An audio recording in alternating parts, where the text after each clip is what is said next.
Whenever you have occasion to send a card, remember a Hallmark card will best express your perfect taste, your thoughtfulness.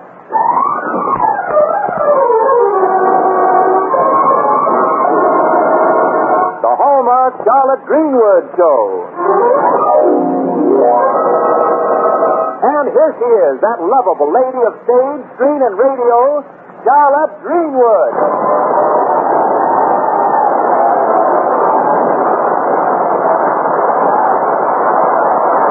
Hello, friends, and thank you, Wendy. Today we tell a story of three children who think they are too grown up to enjoy Halloween. Well, I see you're all set for Halloween. Oh, I got everything I can think of for the party. Favors, games, and decorations. Hey, you certainly look beautiful. Oh? I wonder why I've never noticed it before, Mrs. Greenwood. Well, you've never seen me standing next to a pumpkin before. And it isn't Mrs. Greenwood, it's Miss Greenwood. Oh, you're sorry.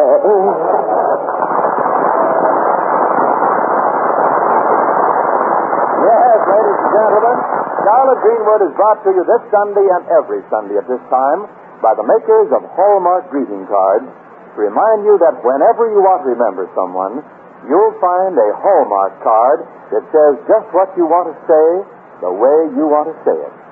So when you choose a card, look on the back for the three identifying words, a Hallmark card. Yes, don't forget. A Hallmark card will best express your perfect taste, your thoughtfulness.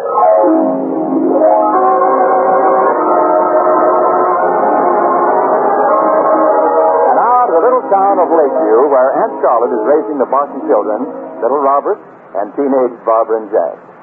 Aunt Charlotte is just getting off the train from Hollywood and can hardly wait to see the children. And as she scans the platform, she hears Barbara shout, Oh, there she is. Aunt Charlotte. Aunt Charlotte. Oh, Barbara. Oh, Robert, let me give you a good big hug. Oh, gee, it's good to see you again. Oh, Aunt Charlotte, you look wonderful. Huh? So glamorous, exotic. And 20 years younger. Oh, wait till the smoke from the train clears away. Where are Sylvester and Jack? Sylvester's out doing the marketing, and Jack... Well, Jack left the house early this morning before your telegram came. Even before the rest of us got up. Oh, that doesn't sound like Jack. Aunt Charlotte, I guess we better wait here till the porter brings your luggage. Uh-huh. Tell us about Hollywood, Aunt Charlotte. I bet when you got off the train in Hollywood, you were completely surrounded by photographers. How did you know? Isn't it always like that? No, the first trip I made to California, I was completely surrounded by Indians. Charlotte, it's been hard work making a picture. Oh, every day I was up at the studio at 6 a.m., then I had to wait for hours. For the producer to get started with? No, for the makeup man to finish with me. Oh. Now, darlings, now tell me something about you. Oh? There's nothing to tell. Nothing? Things here have been very dull, very boring, and very monotonous. Yeah. So? Oh, well, I see. Well, Barbara, that upsweep hairdo of yours, is that a way of relieving the monotony? Oh, wearing my hair this way makes me look so grown up and sophisticated. Not every girl could wear her hair this way. No, if I wore my hair that high, I'd be a traffic hazard to airplanes. Now, what took Jack out of the house so early this morning? I don't know. He's been acting so strange lately. He's almost never home, and he won't say what he's up to. Have you asked him? Yes, but I can't get a definite answer. Aunt Charlotte, are the men you know evasive or definite? Both. I can't pin them down, and they don't pin me up. Children, I could hardly wait to get back to you, and isn't it exciting? What, Aunt Charlotte? It's Halloween. Halloween. That's just for children. Yeah, well, you can still count me in. Well, perhaps you'll have a wonderful time this year, but I won't. And I won't either. What about the Halloween party at the country club? Everybody else is going, but me. I'm too young. I'm too young for anything. That's a complaint that ends with youth. There are two reasons why I'm not going. One, Mr. Taylor didn't ask me. And two... You're not going to ask him? Here's your luggage, Miss Greenwood. Happy King, Halloween. What's happy about it? That's what I say. Well, in spite of you two old people, this kid is going to have some fun.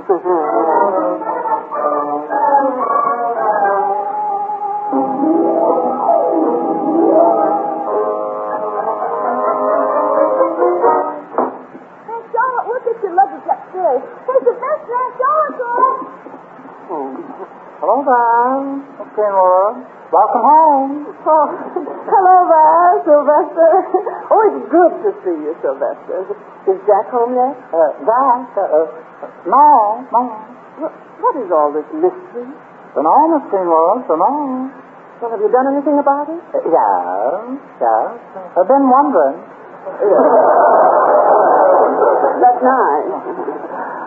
You remember that girl Jack sort of took up with just before you left? Oh, you mean that southern girl with the jewels and the pole little me? Yes, that's the one. Yeah, Jack's been acting pretty serious. Oh, well, Sylvester, when a boy's 17, it's never anyone interest for very long. Love's very peculiar, Miss Greenwood. Hits some people one way, hits some another. Miss me entirely. Well, now, you see, with Jack, it's different again, Miss Greenwood. All he does is eat. Eat? Yeah, he's always munching on something. For dinner tonight, he wants a rare hamburger with an egg on top, mashed potatoes, macaroni, chocolate pudding, lemon meringue pie, French pastry, and a big bowl of ice cream. Does he eat the bowl, too? Well, Sylvester, that doesn't sound like love. That sounds like a growing boy. But why does he leave so early in the morning? I don't know. Well, where does he go? I don't know. Well, why is he making the whole thing a big mystery? Yes, he is. I know that much. Oh, fine. Well, I'd better get back to the kitchen in case Jack's especially hungry tonight. Oh, Charlotte, I unpacked the thing. Oh, thank you, Barbara. Oh, it is grand to be home again. Here? Oh, I should think it would be a lot more fun to be in Hollywood. Something exciting happens there all the time. Oh, my last day in California was the most exciting of all. Oh, what happened? The sun came out.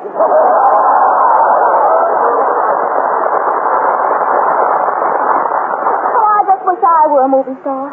Then Mickey Taylor would take notice of me. I made over my blue evening dress just because he said he liked it. Does he care? And in the meantime, I'm not getting any younger, you know. That's right, dear. An old high school alumnus like you, class of June 1945.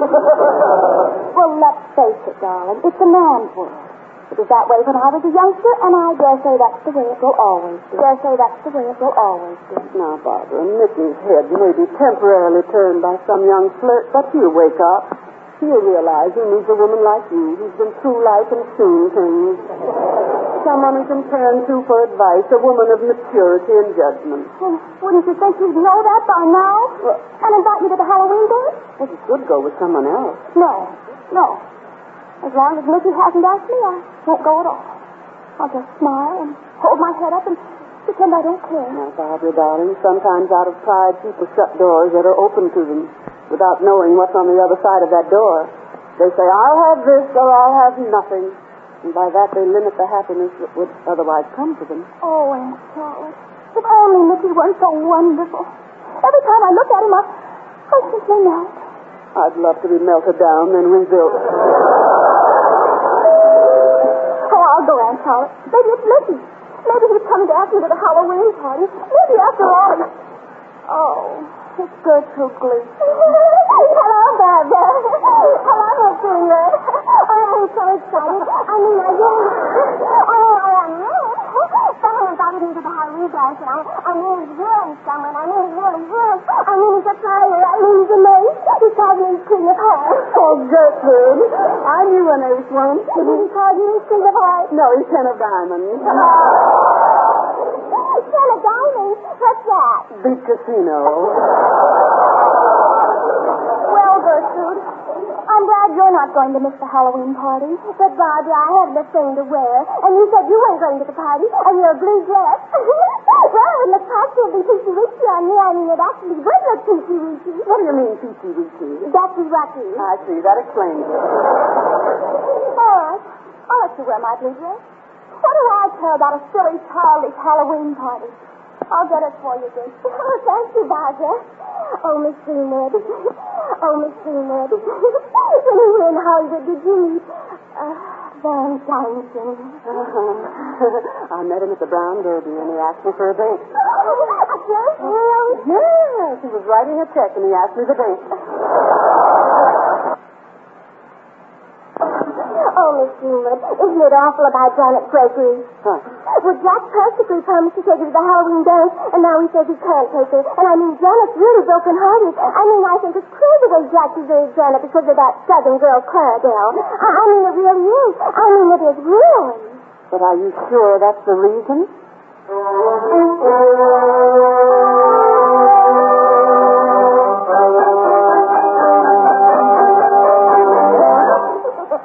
What else happened there, Charlotte?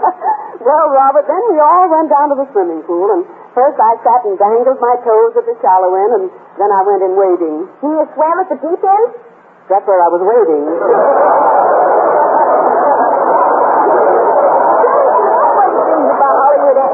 No, now first you tell me about you, Robert. Now, how are you and the arithmetic getting along? Well, I'm beginning to catch on. Sometimes I even get the right answers. Robert, I'm glad. Charlotte, it's super having you home again. Oh, that's what I've been waiting to hear you say ever since I got back. All the time I was in Hollywood, I kept thinking of my best beau. Me? Mm-hmm. And it made me warm inside to know that when I got my job done, that I was coming back as fast as I could to you and Jack and Barbara and home. Home. That's kind of a funny word, isn't it, Aunt Charlotte? A funny word, Robert? Mm-hmm. Everything was just the same here while you were gone. The same chairs and the furniture and everything. But gosh, Aunt Charlotte, they didn't seem the same because you weren't here. Well, Robert, that is the sweetest thing anyone ever said to me. But now I am home again, and it's Halloween. It's going to be Tuesday night. Halloween ain't any fun. Mayor Hamilton says he won't let us take soap any windows, run along the streets and dump garbage cans or anything. Well, fun is only fun when it's fun for everyone, not just you and your pals. We didn't soap windows last year, and we still managed to have a lot of fun. Don't blame Mayor Hamilton. Well, when I grow up, I'm not going to vote for Mayor Hamilton. Well, you've got quite a few years before that, Robert. Charlotte, how long have you been voting? Since they passed the woman's suffrage amendment. How old were you then? I was. You were what? I was in favor of it. Charlotte, here's Jack. Gosh, Aunt Charlotte. How's the number one gal on my hit parade? I'm listed on everybody else's. Oh, Jack, darling, I've been longing to see you. Why didn't you tell a fellow when you were coming? I'd have been down to the station with a brass band and a dozen roses. I telegraphed that you left this morning before the wire came. Oh, gee, I'm sorry, but... Jack, what have you been eating? What is in that paper bag? Bag? Oh, bananas. Bananas? Mm-hmm. Oh, I gotta go over to Randy's house and see if the cat think got something to do for Halloween. Gosh, there's just nothing left for kids to do. Nothing? See you later, Aunt Charlotte. Guess I better be going too, Aunt Charlotte. But, Jack, wait a minute. Now, Gertrude Gleason told me that Janet Gregory is very disappointed that you aren't taking her to the Halloween party. I can't take her, Aunt Charlotte. It's just that I feel different about things, that's all. You do, Jack? And it wouldn't be right to take her. I mean, it wouldn't be ethical.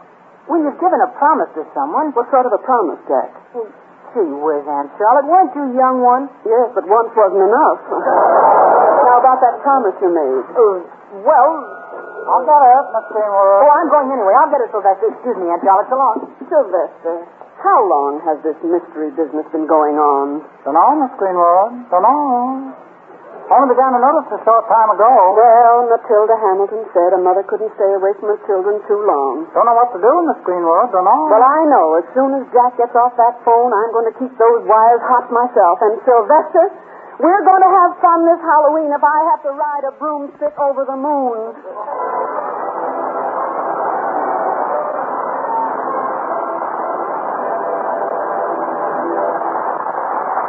People neglect their friends on those occasions when they should remember them. You know, it isn't always a matter of thoughtlessness.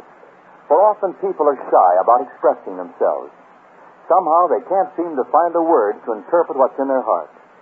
Yet a card could speak for them so easily.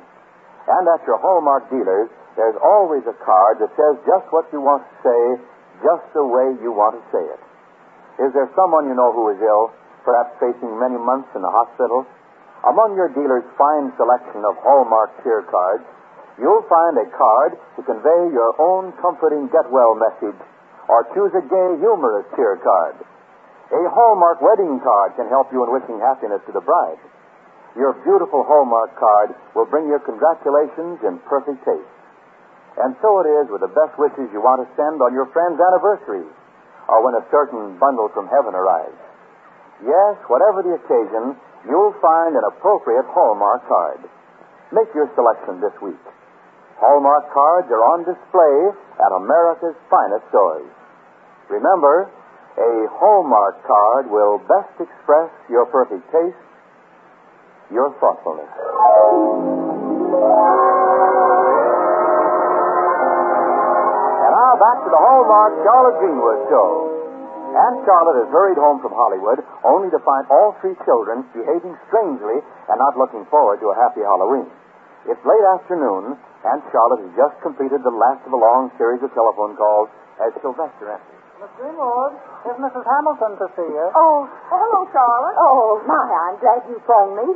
It's so good to have you home again. Hello, Matilda. Well, I'm glad to see you. You know, I've got 1,000 things to ask you. Now, first, let me look at you, Charlotte. My goodness, every time you go away, you come back a new woman. Not you, just recap. Matilda, I want to talk to you about the children, about what's happened, and then about Halloween. Well, now, before we go into all that, tell me something about Hollywood. My, we've envied you the excitement. Those super colossal premieres they have out there. Thousands of fans lining the streets. The first one I went to, a little boy rushed up to me To get your autograph? No, he wanted to sit on my shoulder and watch. But tell me now about this Halloween business. Well, the mayor's certainly trying to keep things under control. But some of the boys are already building bonfires, removing gates, and kicking coops. Well, I know. Robert is unhappy, Barbara's confused, and Jack has turned himself into a walking mystery. Gosh, Aunt Charlotte. Hello, Mrs. Hamilton. Well, hello, Robert. What's the matter with kids anyway? Can't get a fella to leave the house. Not much of a Halloween. The mayor says we can't have any fun. The fellows are scared. Well, the mayor didn't say we couldn't have any fun, Robert, did he, Matilda? Well, of course not, Charlotte. He just wants them to be sensible. Well, he won't let us have the kind of fun we want to. Well, what's this about somebody being scared, Robert? Oh, Randy's scared. He says there's a lot of goblins and witches flying around his window. And he won't come out. I guess they could scare a fella if he was afraid. Yes, Robert, fear of the unknown. Why, that's why our yesterdays never frighten us, but our tomorrows just scare us to death. I'm just scared because I'm scared there isn't going to be any Halloween to scare a guy. Charlotte, that's a lot of fear without any fright. I know, and a lot of goblins without any Halloween. Well, if you'll excuse us, Matilda, Robert and I will get busy and scare up a few goblins. Yeah, Charlotte. Are we going to have goblins here in the house? Yes, and go and get the bait out of the car, son. There's corn stalks and pumpkins and costumes and a bushel of red apples. I'll help. I have a few minutes, Charlotte. Can I do anything? Well, tell Sylvester to drag that wash tub in here and fill it up with water. Oh, boy. I bet you were going to buy for apples. Charlotte, I'll also dip some apples and put them on sticks. That is, if I can find anything that looks like a stick. Don't look at me when you say that.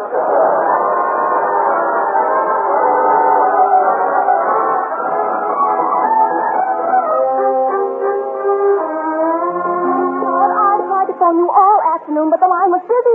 I'm sorry, dear, but I was using the phone all afternoon. And what have you done to the house? It looks like a barnyard. Barbara, come here, will you, and hold this donkey while I pin it on the wall. Thanks. Thank you. Now, hold his fighting end steady, will you? Oh, those ridiculous pumpkins grinning all over the room. What are you giving? A silly child's party? Yes, Halloween is a wonderful night for grown-ups to be children and children to be silly. There. Now put that pumpkin with the biggest grin on it in the window. What for? That pumpkin won't make anybody laugh. Well, I haven't got time to sit in the window myself. Barbara, what is bothering you? When I was helping Gertrude let out my blue dress, Janet phoned and said Mickey was at her house. Yes, I spoke to Mickey and Janet on the phone. Janet taking Mickey Taylor to the Halloween dance. Are you quite sure she's taking him? Here's the apples, Aunt Charlotte. Oh, that's wonderful, Robert. Here, Robert, I'll help you put them in that tub of water. I can do it without splashing. Say, what's that purple stuff over your eyes, Barbara? Men shouldn't pry into women's secrets, Robert. That is eyeshadow. Gosh, her eyes look like mine did the time Jimmy Hines stopped me. But her hair sticks good for apple bobbing. Oh, that's an upswept hairdo, son, and very fashionable. Oh, thank you, Aunt Charlotte. Antoine says all the older young men like this sophisticated style. Is Mickey one of the older young men, Barbara? Hi, everybody. What's going on here? Well, here's Jack the Banana King. Can't a guy eat what he likes? Well, I hope you like pumpkin pie because we're going to have a lot of it. What's all this mystery about anyway, Jack? Eating your head off morning, noon, and night. Barbara, Jack will tell us when he wants to. Charlotte, I like a woman who lets a man keep his independence. I like a man to take away mine. Now, Robert, let's challenge Barbara and Jack. What else, George? Bobbing for apples. I bet we can get bigger ones than they can. I bet you can't. Bet we can. I think it's silly. Well, you didn't think it was silly last year when you caught more apples than anybody else, even the fellas. Last year, I was a child. Well, if that's what makes you a child, Barbara, here goes a babe in arms. The big one is George, the big one. Hey, got it. Oh, well, not a very big one. I guess you'll have to save the day, Robert. Here goes. Hey, he's got one. Oh, good work, partner. Wish it was bigger, Aunt George. Let's show him up, Barbara. I'll go first. Hey, he's got the winningest one in the show, Aunt George. He wins practically. Wait a minute, Barbara. You see that whopper over there? Well, you better get it or we're sunk. Oh, she can't get that. Oh, can't I? Okay, then stand back and give her plenty of room. If she gets that big one, she's a wonder. Okay, what? Let it go, Barbara. Hey, he's ducking his head into the water. Oh, boy, look. Barbara's hair's coming down. Oh, so it is. Too bad, the big one. Well, how did we do? We won. Oh, well, no wonder with a mermaid on your side. Oh, gee, you practically dived in. I'll get it, Aunt Charlotte. I'm not a mermaid. I'm a mess. $3.50 for that hairdo. That mascara of yours wasn't waterproof, Doc. Here's the towel. If that's Janet Gregory calling, I hope it isn't. Oh. Hello, Janet. Gee, I'm glad to see you. Hello, everybody. Hello, Jack. Oh, I'm glad you could come, Janice. Oh, I wanted to come. I didn't want to be alone. As if you ever could be. Mickey, dear. Mickey Taylor. But you're... Honey. How do you do, Mr. Taylor? And Miss Gregory. Thank you for coming, Mickey. Oh, thank you, Miss Greenwood. Hiya, Barbara. Say, what have you done to make yourself beautiful again? Beautiful? Oh, I'm a wreck and you know it. The kind of a wreck that makes every man want to be a sailor. Mickey means that your hair isn't tied up in a doorknob. Well, every girl looks prettier with her hair falling over her shoulders, doesn't she, Miss Greenwood? With me, the longer my hair is, the further it falls. And the more it covers, the better I look. Well, I don't know how to say it, Barbara, but in the last couple of weeks, you sort of... Well, you were different. Mickey's trying to tell you, Barbara, that he likes you windblown, natural, fresh, 18. You were selling out Nature's $1 million job for $3.50. Anybody want a bargain for $1.98? Charlotte, nobody's going to steal us.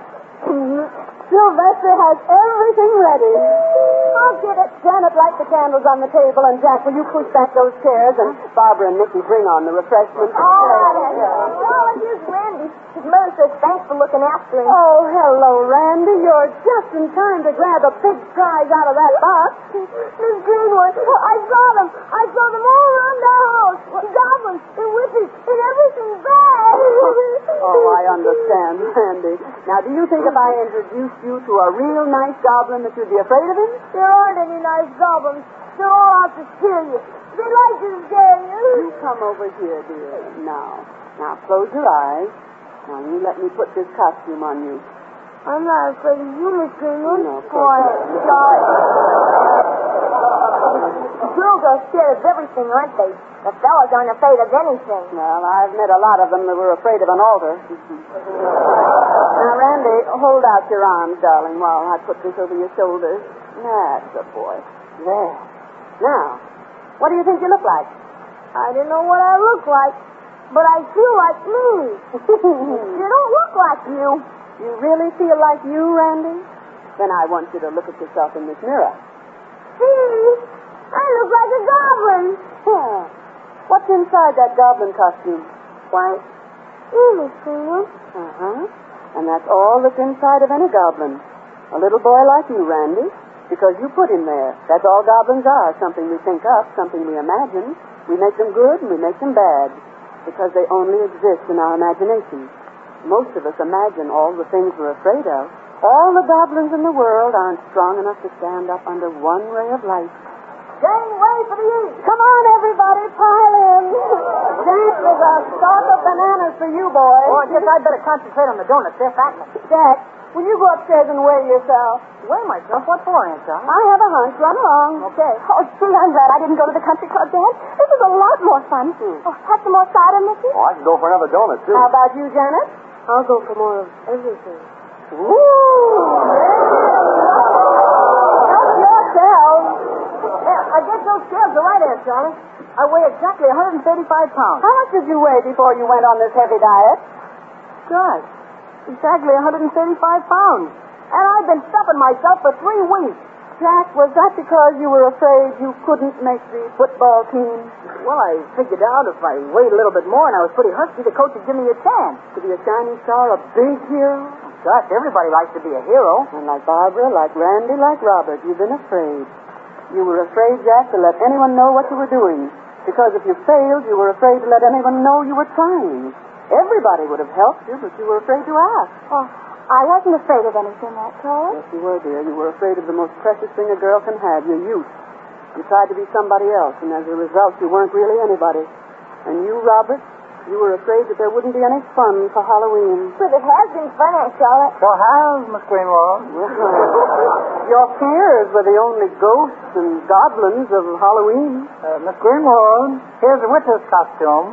Kind of scary. Oh, Aunt Charlotte, you couldn't be a witch. No, then how come they offered me a job as test pilot in the broom factory?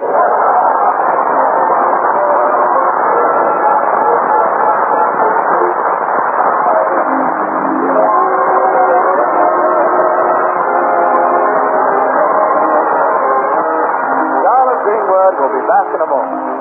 Meanwhile, I want to remind you again, the next time you buy a card for any occasion, look on the back for the identifying word, a Hallmark card. Hallmark. A Hallmark card. Like sterling on silver, those 3 words are your assurance of finest quality. They tell your friends you've cared enough to send the very best. Yes, a Hallmark card will best express your perfect taste, your thoughtfulness. And now, Charlotte Greenwood. Friends, I know a busy mother with 1,000 daily cares who will say each time I meet her, "Oh, I've found some more gray hairs." It's the housework and the children that are turning my hair gray. All these problems and this pressure are just wearing me away. And I wonder, as I listen, while she frets about her curls, if she's ever looked at diamonds or admired the glow of pearls. For an oyster has a problem when some sand gets in its shell, but it covers it with beauty, and it makes a pearl as well. And a worthless lump of carbon hidden deep beneath the earth changes form because of pressure, and a diamond given birth. Without problems, without pressure, they'd have both been sand or coal. Let's be thankful that our problems help to make a lovely soul.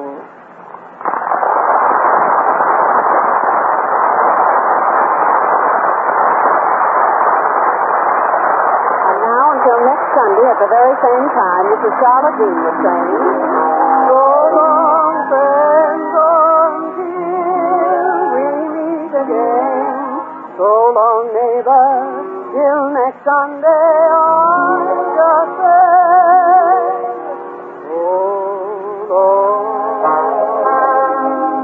so long.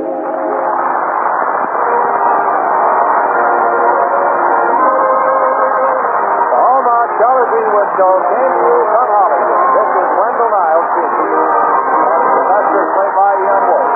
The Martin children, Barbara, Robert, and Jack, were played by Bob Ryler, Bobby Larson, and Edward Ryan.